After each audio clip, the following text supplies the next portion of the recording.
sur le fond, donc, on est très content puisqu'on est une des rares communes des Hauts-de-Seine à avoir eu une part d'investissement sur le centre de santé municipal. Vous avez regardé, le préfet est venu, etc. Donc, oui, on a réussi à avoir une partie du fonds d'investissement, 1,5 million. 1,7 million. 1,7 million. J'étais sur 1,5 million. 1,7 million.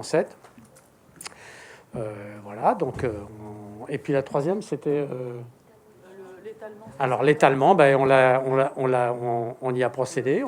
On a procédé à l'étalement des dépenses sur les 5 ans, comme cela a été autorisé. Donc à vos 3 questions, 1, on n'a pas le droit. 2, on a 1,7 million. 3, on l'a fait. Samir. Voilà.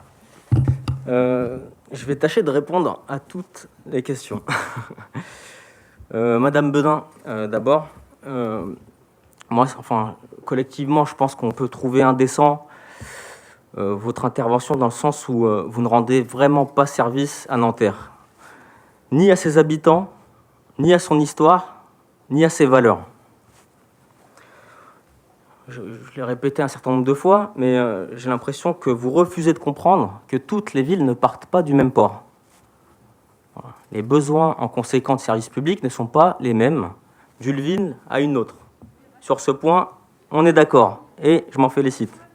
Très bien. Nanterre enregistre un revenu moyen par habitant 4 fois inférieur à un habitant de Neuilly. 4 fois inférieur à un habitant de Neuilly. Vous pouvez hausser les épaules, c'est une réalité. On fait comment? Mais il y a un rapport direct. Le problème de fond, c'est le logiciel qui est le vôtre. Celui qui puise ses racines dans la philosophie néoclassique libérale. Il est là le problème. Et ce discours, il est dominant. Il l'a été, il l'est. Il l'a tellement été que même des gens qui vous ont côtoyé à un certain moment ont fini par croire ce que vous disiez. Mais il est totalement faux et la crise l'a révélé. Oui, cette crise a révélé l'importance du service public. Elle l'a révélé. Je vais essayer de poursuivre mon propos. Il n'y a pas de service public sans personnel. Sans personnel. La crise l'a prouvé. Votre majorité, celle qui a gouverné ce pays depuis un certain nombre d'années, nous l'a prouvé avec la suppression d'un certain nombre de postes dans la fonction publique, notamment chez la police, dans la santé et dans le service public d'une manière générale. C'est continué aujourd'hui par le gouvernement Macron. Si vous voulez rendre service aux Nantériens, au contraire, il faudrait développer le service public et admettre que toutes les villes ne partent pas du même port.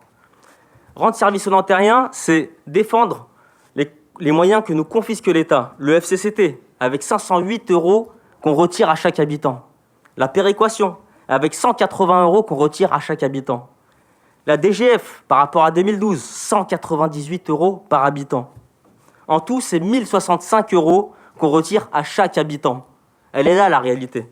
Avec tous ces moyens, nous aurons pu proposer aux habitants un service public beaucoup plus fort et on aurait été fiers. Sur les questions du quotidien, sur les investissements conséquents, cette réalité-là, on la défend et on en est fiers.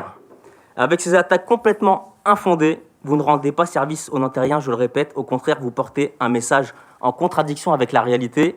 Et le message envoyé aux partenaires institutionnels n'est pas conforme à la réalité. Quelque part, vous encouragez l'État à retirer un peu plus de moyens aux Nantériens.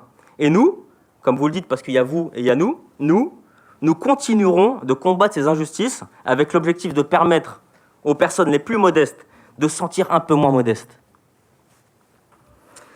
Je vais tenter de répondre sur la question, et je ne mets pas toutes les questions au même niveau, parce que je considère que Mme Bedin elle a un œil très aiguisé. Je considère qu'il y a d'autres questions. Voilà. Non, c'est pas ça, c'est que je considère qu'il y a des gens qui viennent sans méchanceté pour vraiment faire avancer le débat. Et M. Drouche en fait partie, et vous en faites partie, madame. À mon sens, pour le moment, on est dans un échange constructif, j'ai pu le vérifier en off. Si vous voulez, comme j'ai pu le rappeler, donc pas de service public sans personnel. Au contraire, donc il nous faudrait développer ce service public-là. Monsieur Drouche, moi, ce que je peux vous conseiller, c'est que peut-être essayer de sortir de cette vision dominante, essayer de sortir de ce sentier dans lequel on a essayé de vous mettre, cette vision de conviction, et essayer de faire passer vos valeurs, parce que je sais que vous partagez un certain nombre de valeurs qui sont compatibles avec celles les nôtres. Donc, à mon sens, si vous faisiez peut-être un peu plus d'efforts dans cette direction, je pense qu'on arriverait à partager un certain nombre de choses qui seront en lien avec cette réalité-là, celle des Nantériens, celle que la crise a révélée. Madame, sur les subventions sur les dotations dont vous parlez, vous parlez en fait de subventions, parce qu'en fait, comme l'État ne nous donne pas de dotation, nous, on va en chercher avec les appels à projets, ou tout simplement en essayant de se faire rembourser des masques ou des matériels qui nous ont servi dans la crise sanitaire. Et ces 19 millions-là, ils sont classés dans cet ordre-là. Donc on aurait aimé, encore une fois, avoir une dotation qui viendrait soulager le service aux Ontariens. Malheureusement, ce n'est pas le cas. Et je tiens, grâce à vous, à mettre en valeur le travail qui est fait par nos fonctionnaires du service public qui, chaque jour, essayent justement de décrypter ce que l'État tente de nous mettre sous le nez, à savoir des appels à projets pour pouvoir être éligibles.